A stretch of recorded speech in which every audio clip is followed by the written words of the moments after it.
The night everything broke apart began with a phone call that rang too long, too loud, and somehow already sounded like grief before a single word was spoken. By the time Daniel answered, his hands were shaking, and when he heard the words, "There's been an accident," his world collapsed into a silence so deep it felt permanent.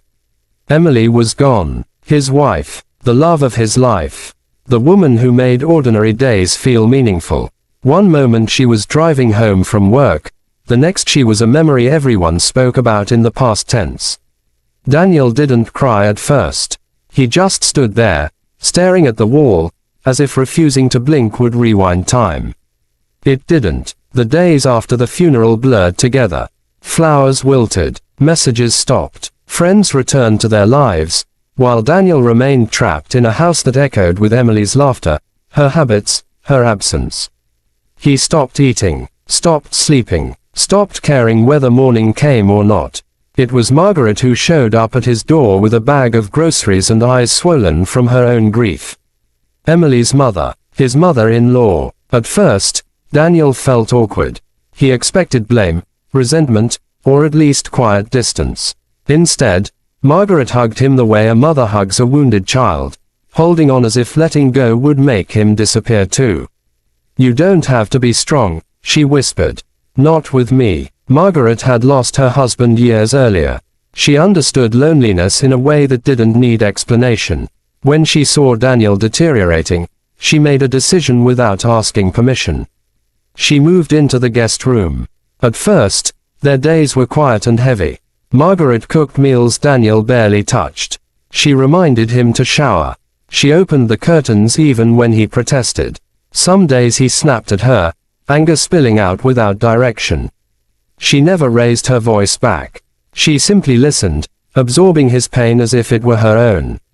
One night, Daniel broke down at the kitchen table, his shoulders shaking as sobs finally escaped. "I couldn't save her," he said, his voice cracking. "I was supposed to protect her." Margaret reached across the table and held his trembling hands. "Loving someone doesn't give us control over fate," she said gently. "But it does mean we survive when they can't." Weeks turned into months. The house slowly changed. Emily's photos remained, but they no longer felt like open wounds. Margaret and Daniel fell into a rhythm of shared grief and quiet understanding. They spoke about Emily often, laughing through tears at her stubbornness, her kindness, her habit of stealing blankets.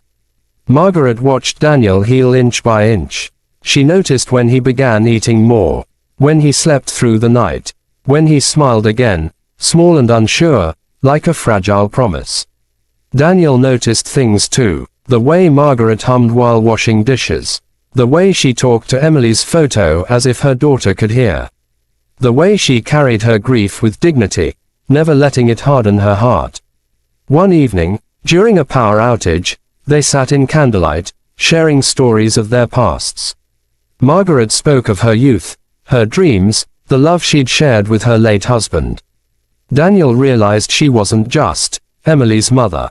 She was a woman who had lived, loved, and lost deeply. Something shifted that night. Neither of them named it, but the air felt different. Warmer, heavier. Guilt arrived soon after. Daniel hated himself for feeling comfort in Margaret's presence. He hated the way he looked forward to their conversations, the way her smile eased his chest. He told himself it was wrong, disrespectful to Emily's memory. Margaret struggled too. Late at night, she lay awake questioning her emotions. She reminded herself this was her son-in-law, the man her daughter loved. But grief has a way of blurring boundaries, and kindness, when shared long enough, can transform into something deeper without warning. The first challenge came when family members noticed the closeness. Whispers followed them, side glances during holidays, comments wrapped in concern but laced with judgment. Margaret's sister confronted her directly. "You're crossing a line," she said. "People will talk." Margaret replied calmly, "They already are.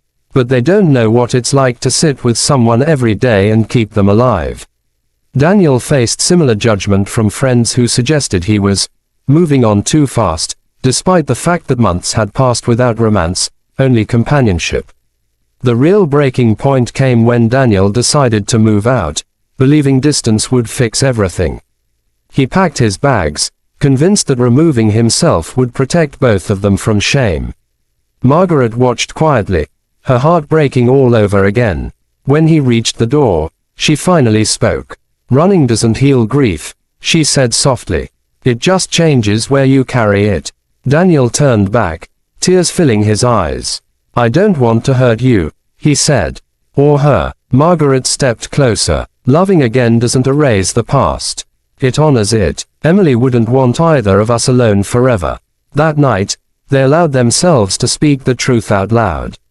Not promises, not declarations, just honesty. They admitted their feelings had grown slowly, unexpectedly, rooted in shared loss and compassion. Still, they waited. They moved carefully, respecting the weight of what they shared. It wasn't until a year after Emily's passing that they chose to move forward, openly and with intention. The backlash was fierce. Some family members cut contact. Others accused them of betrayal. Strangers judged without understanding. But alongside the criticism came quiet support from those who saw the truth. They attended counseling together. They spoke often about Emily, ensuring her memory remained part of their lives, not something buried or replaced. Their love didn't feel like a betrayal, it felt like survival. Years later, the house once filled with sorrow now carried peace. Laughter returned, different but genuine. Love had not erased tragedy, but it had grown from it, proving that even the deepest pain can give birth to unexpected grace.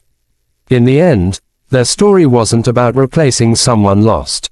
It was about two broken souls choosing kindness, choosing healing, and discovering that love sometimes arrives through the most unlikely doors, not to forget the past, but to help us live beyond it.